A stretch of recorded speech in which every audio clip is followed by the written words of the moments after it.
اس دنیا میں ہمیں سب کچھ ہماری چاہت سے زیادہ رب کی عطا سے ملتا ہے، تو یہ اس کا فضل ہے کہ وہ اپنی عطا سے کسی کو محروم نہیں رکھتا۔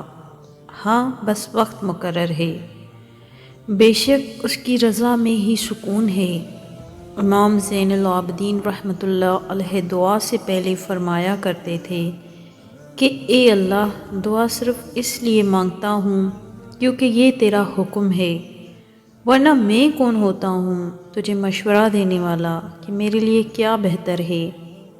جب اپنی چاہ کو خلوص سے مروت، لحاظ، صبر اور درگزر سے معمور کر لوگے، یعنی کہ رب کی رضا میں، تو رب العالمین کی عطا خود بخود ہو جائے گی۔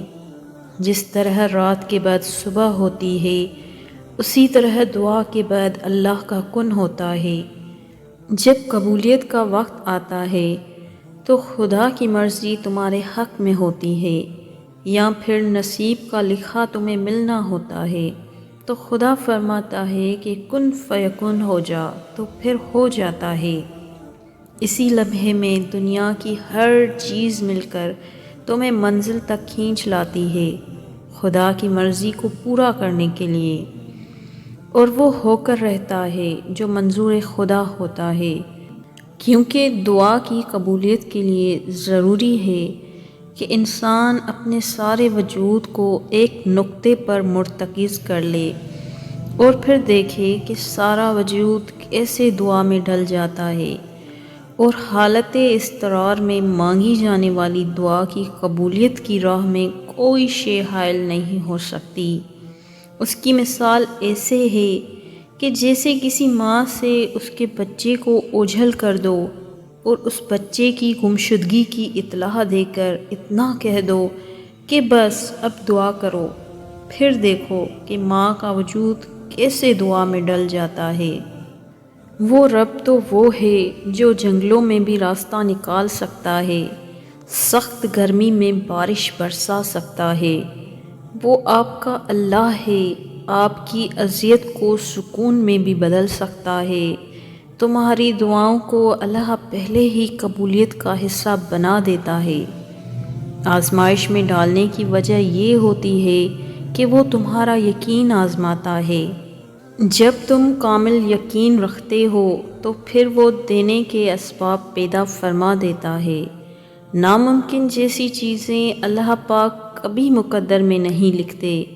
وہ تو لا حاصل کو حاصل کرنے پر قادر ہے۔ وہ غفور الرحیم ہے، اس کے لیے کچھ بھی ناممکن نہیں ہے۔ اگر اللہ کی رضا نہ ہوتی تو کیا تمہارے لب ایک ہی دعا خود بخود دہرا پاتے؟ اگر تم اسے اتنا کہہ دو گے کہ اے اللہ پاک، جو بھی آپ کریں گے میرے حق میں وہ بہتر ہوگا، تو اللہ پاک بھی تمہاری چاہت پر کن فرما دیتا ہے۔ تمہارا دعاؤں پر جمے رہنا بھی اس کی رضا کا حصہ ہے۔ تمہاری آنکھوں سے نکلتا ہوا ایک ایک آنسو اس کی وضاحت کے لیے کافی ہے۔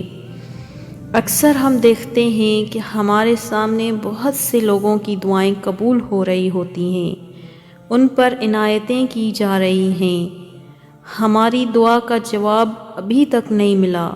مایوسی کی حالت میں یہ تک کہہ دینا کہ اللہ تعالی ہمیں دینا ہی نہیں جا رہے، یا پھر شاید ہماری دعائیں ہی نہیں پہنچ رہی۔ بہت سے سوالات ذہن میں گردش کرتے ہیں کہ ایسا کیوں؟ لیکن ہم کہانی کا ایک رخ دیکھ کر مایوس ہو جاتے ہیں، مگر ہمیں یہ پتہ نہیں ہوتا کہ دعاؤں کی قبولیت پر شک کر رہے ہوتے ہیں۔ اس نے پتہ نہیں کتنی دیر اس لمحے کا انتظار کیا ہے، اس پر کس طرح کی آزمائشیں آئی ہوں گی۔ بلند مقام آزمائشوں سے ہی حاصل ہوتے ہیں۔ اللہ پاک فرماتا ہے کہ میں ہر پکارنے والے کی دعا کو قبول کرتا ہوں، سنتا ہوں، اور لوگوں کو بھی چاہیے کہ میری بات مان لیں، اور یہ کہ انسان کو وہی ملتا ہے جس کی وہ کوشش کرتا ہے۔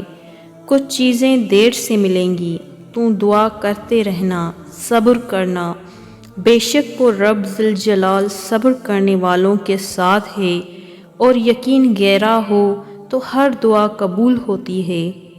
مان لیجئے کہ اللہ پاک آپ کے مسائل اور پکار کو سنتا ہے، بس وہ دیکھتا ہے کہ میرا بندہ کب تک اپنی بات پر قائم رہتا ہے۔